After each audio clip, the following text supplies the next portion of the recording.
All right, so welcome to the September Reiki Reiju. I always say this every month. I'm like, oh my God, I can't believe it's this time. But I really can't believe it's September. And the 9-9 portal. So we don't often talk about portals, or though we just went through the Lion Gate, and I did mention that, I think, in the last one, just because this time of year just seems really potent. And we were talking earlier, like sometimes I wonder, is it potent because I feel it's potent because it's around this time of the year that I often notice I cycle through phases. And so sometimes like, well, is it just because I find it meaningful, therefore lots of meaningful things happen because I'm looking out for it? Or is this happening to a lot of people? And I sometimes think that when people are talking about portals, clearly it's happening to them too, right? Or they wouldn't be talking about it. So there is probably a kind of collective sense of significance around a lot of these dates. And it's like any morphic field. If there's a lot of people bringing attention or bringing intention into a certain time of year, then there is going to be a lot more energy around it. Yeah, Christmas is the classic one where so many people on the planet bring so much intention and attention to this day that it takes on an enormous amount of energetic significance as well, in whatever way and whatever tradition that you celebrate in. But New Year is another one. So there are these very significant times whereby a lot of us, because we're gathering attention around it, it can create, I feel, it can create a certain energetic shift that can occur. So I'm going to read you the 9-9 portal, which was yesterday, but it goes on for 9 days, apparently. Don't know about that, but the 9-9 portal is aligning you with your destiny, and old cycles are completed. So the energy shifts are around completion of old cycles, new beginnings, being aligned with your true identity and destiny, where you belong, and with the right people, shifting in the right direction, away from the wrong ones. And you've learned enough lessons, time to achieve your divine purpose, remembering who you are and what you want, and resolution in regards to your past and karmic situations. A new higher perspective, achieving big milestones. That sounds pretty fun, doesn't it? So I don't know, take it all with a pinch of salt. Always take it with a pinch of salt. But I have to say that sometimes it's quite fun to bring attention when there's a lot of people bringing attention to certain things. I always think join in. It's like I always recommend to my Reiki students when you notice there are big global meditations going on, sometimes there are groups that gather many, many thousands of people to be mindful at a certain time. And it could be for world peace, it could be for this, it could be for that. But there's a huge amount of energy that starts to revolve around gatherings. And this is why we gather, right? Because we feel that the group energy is more potent or more tangible than us as individuals doing the work just whenever we want to. So I do like group energy. And so when there's group intention, sometimes it's just curious to look around that. So for yourself this week, like what old patterns are you willing to let go of? What old directions or old paradigms are you kind of thinking, actually it's time for completion? I'm happy to complete this and move on to the next thing. Now, often we also talk about this space in between. And actually, we were talking about it earlier with the experience of you go into a shop wanting to buy something, or in your mind, you go into the shop because you're going to look for something, but then you come out with something completely different and more needed. So sometimes the reason I'm bringing that up is because sometimes you complete an old pattern or you complete an old stage in life and the new stage isn't completely clear, but that space in between is the willingness to go into the shop, right? And look and see and be curious, and also be open enough that you see the other thing, So the other thing is you could go into the shop and be completely single-minded. I want this, and I'm only going to look for this. And then you don't see the other thing that actually you needed. So it's that openness when you're stepping away from an old paradigm, a shift, an old relationship, whatever it is, there's a spaciousness and a curiosity of being open and willing to see what is in the shop, right? The whole thing, open yourself up, expand to see what else is there. It may not be what you were looking for, and it may not be even what you intended to let go of the old thing for. You know, like often we'll be like, okay, I'm going to quit my job because it's really toxic and I've really had enough. And then in your mind, you're thinking, and now I need to look for a new job. And so then you focus on the ads and the job sites and all that kind of stuff. But then maybe if you really opened to it, there might be other completely different opportunities out there. So as we are sitting in this space in the next week, if it is as potent as people are saying, then just allow that curiosity and openness to really come in and see what's there, you know, without the panic. And the mind obviously will go into the, but what do I do next? What's happening next? And sometimes it's just the openness to let it unfold for you, rather than feeling that you have to rush around figuring everything out.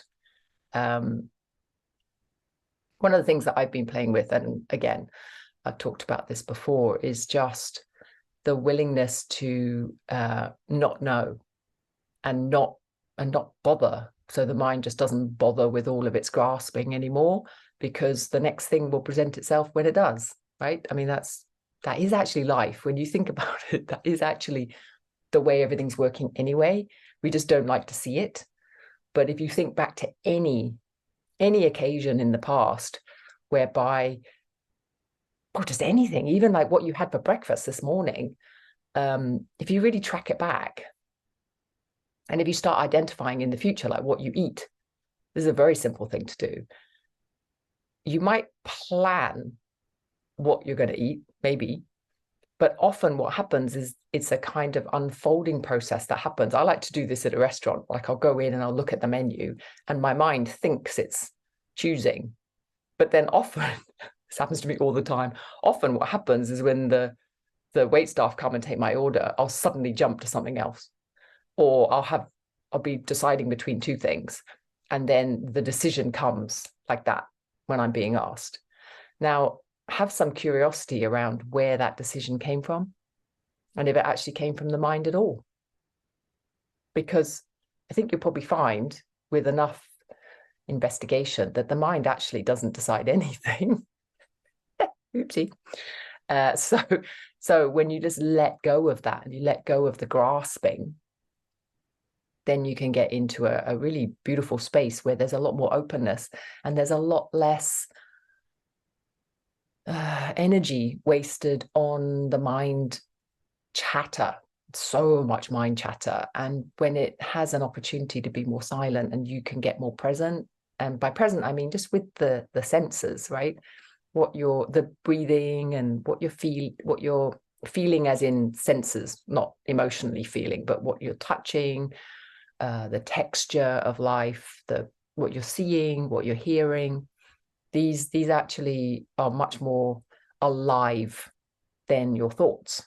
So just having that capacity to spend more time with your actual life rather than your thought life, which is fake because it's in your head and you're imagining it, can be just in and of itself a very, very powerful process to go through and to realize that.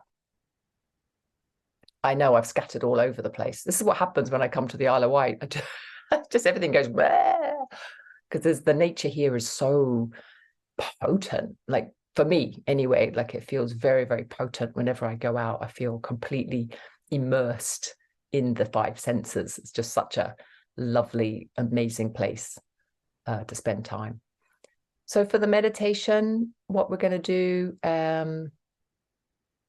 you don't have to listen to the blah, blah, blah. You can just sit with the energy of all the people that have gathered today. And we're just going to bring our hands into Gasho, prayer pose, and we're going to bring that into our sternum. So your thumbs are just touching into the breastplate. And whenever you're ready, just closing your eyes and starting to take a couple of breaths, starting to bring the body into a sense of stillness.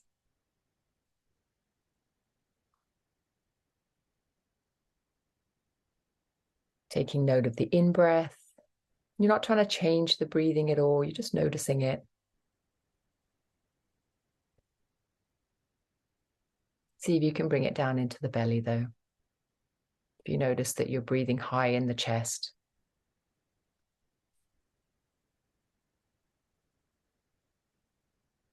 And then for the self-attunement, it's so simple. You're just starting to open the crown. So it's like this, you can have this visual of a lotus or a flower right at the top of your head.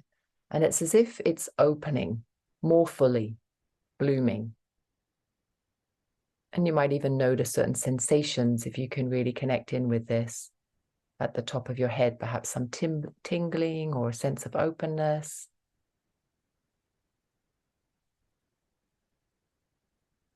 And then as you breathe, you're just breathing in the Reiki energy. So you're inviting a Reiki attunement, or you're asking for a Reiki attunement. Simply through the breath, down through the crown chakra, into the heart center. And then as you breathe out, you imagine the Reiki flowing down through the arms, into the fingers, the fingertips. And when you bring attention to this, you might notice some tingling in the hands or some heat.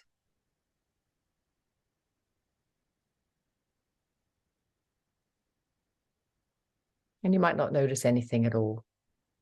That's also perfectly fine.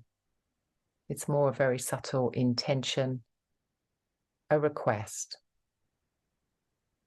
that the Reiki energy flows through you, helping you with your healing,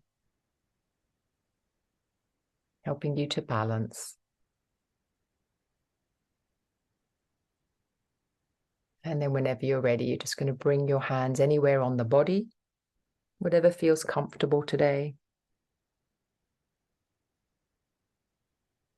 And then spending a few moments just tuning into the hands where they connect with your body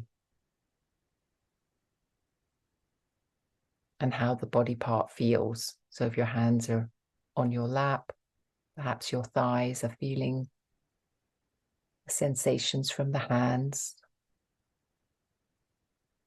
perhaps some heat or movement of energy.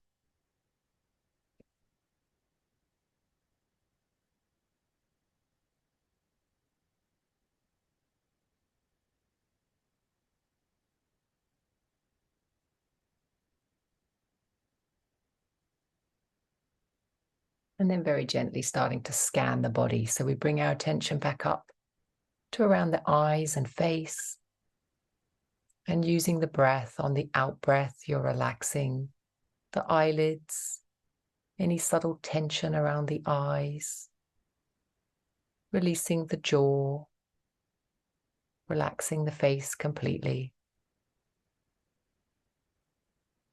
And then down into the shoulders with the exhale, dropping the shoulders. Relaxing down through the arms, into the hands and fingers.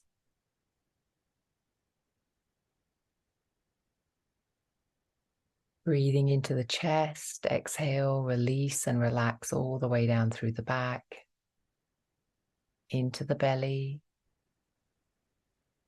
Notice any subtle holding happening in the abdomen, just allowing the tummy to be soft. All the way down through the legs into the feet. Noticing the feet on the floor. The pressure at the base of your feet. that connection with the floor. You might notice the pressure on other parts of your body, your buttocks as they are resting on the chair, the back.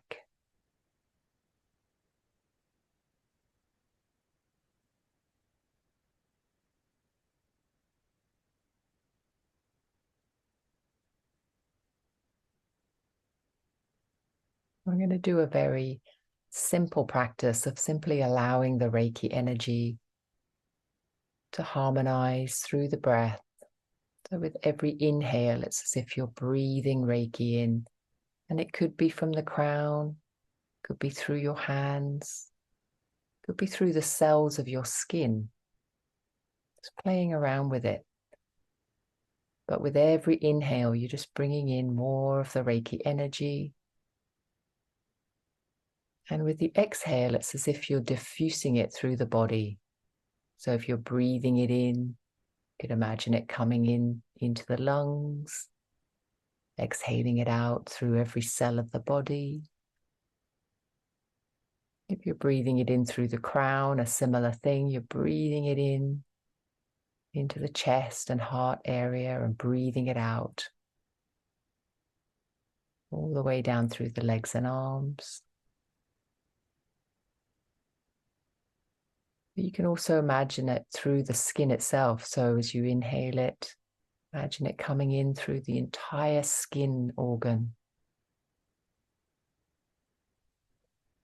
And as you breathe out, it's as if you're intensifying that energy, as if every cell in your body is popping like a light bulb.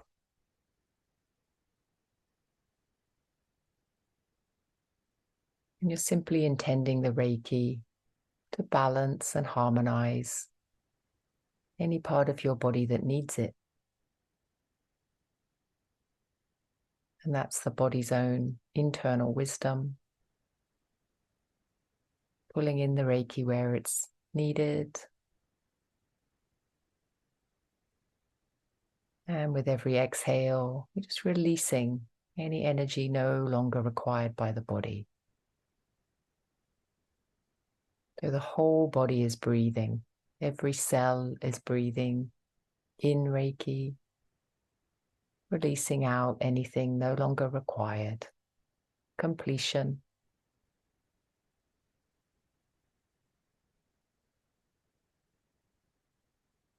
Inhaling to fill up, exhaling to release.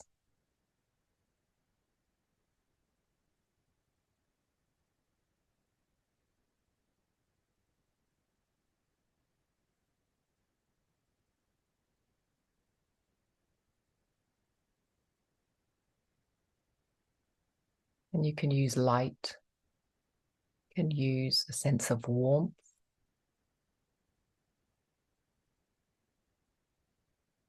You can use tingling, whatever sensation that feels resonant with you today.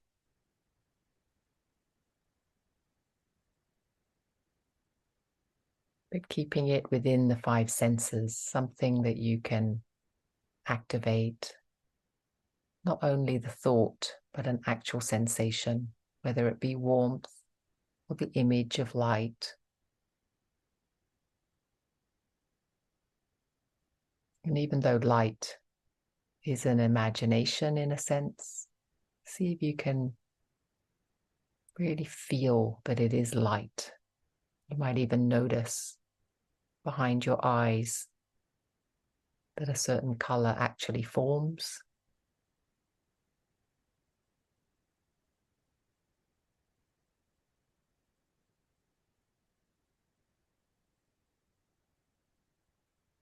It's getting in contact with the cells of your body.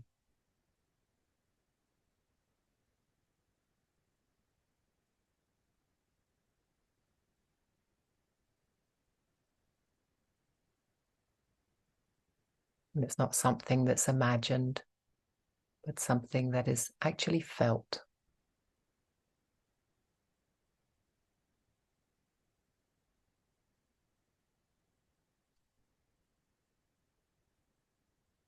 You might notice as you feel into this deeper, there's all kinds of activities happening in the body, popping, buzzing, movement, waves,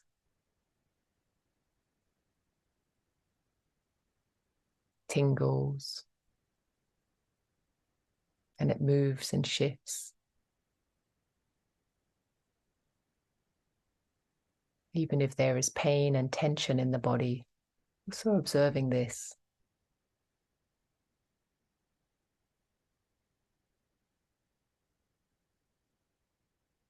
Noticing how it comes and goes.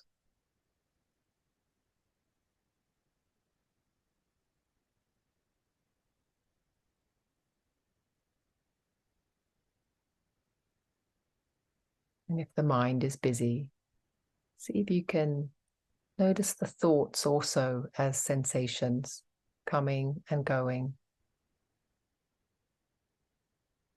as temporary as the sensations in the body, moving in and out.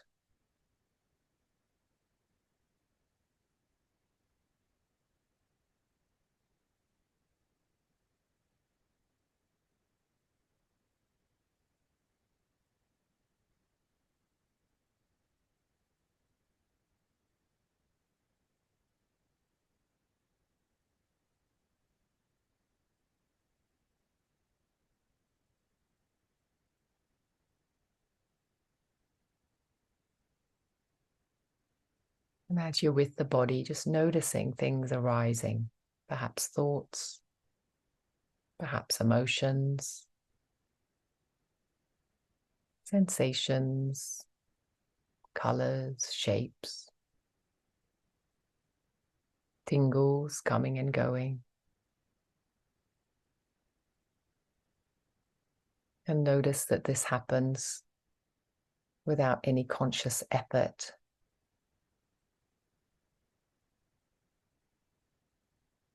Just the arising of the life force itself.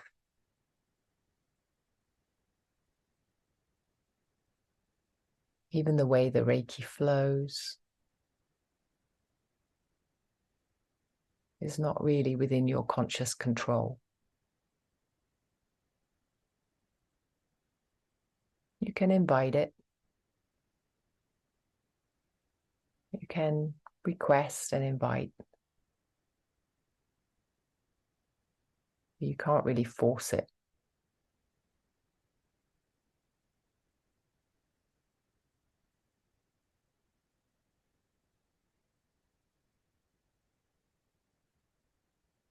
So surrendering to the process, relaxing into it, letting the mind rest.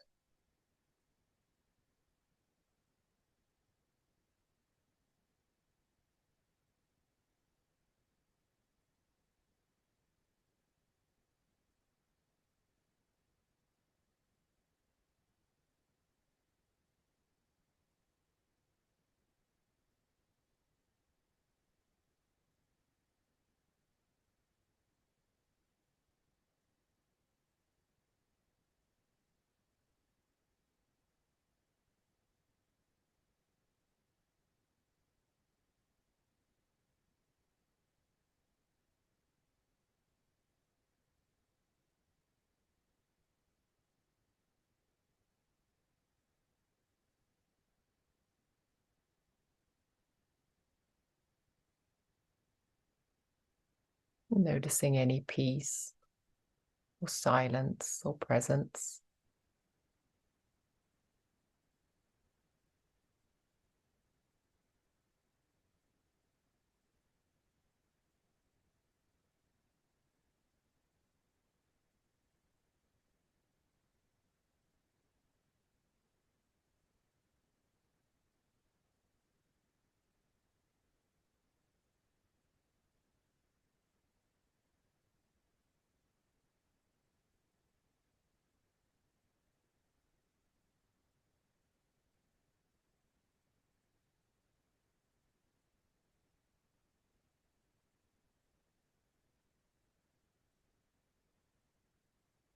For the last few moments, if you have any specific intention, you can bring some energy to that.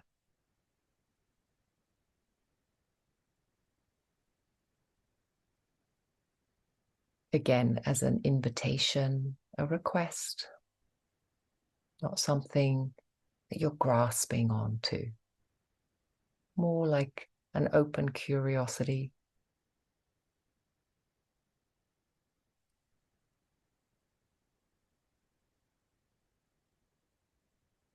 Just allowing some energy to be present around any thought of intention, affirmation, new beginnings. And if you notice any strong wanting or grasping, just very gently letting that go. As if you're very gently opening your hands, allowing any edginess or tension to very gently be released.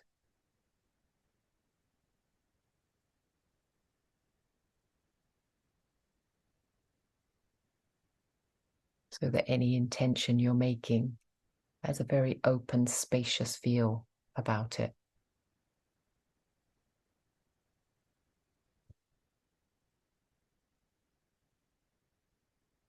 And then breathing it in and out of the body.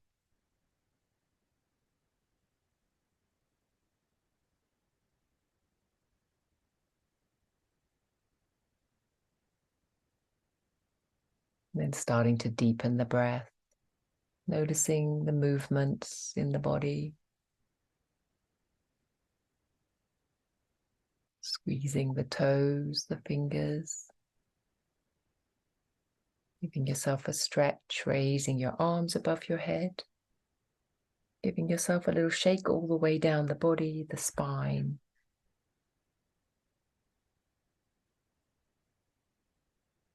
And whenever you're ready, opening your eyes.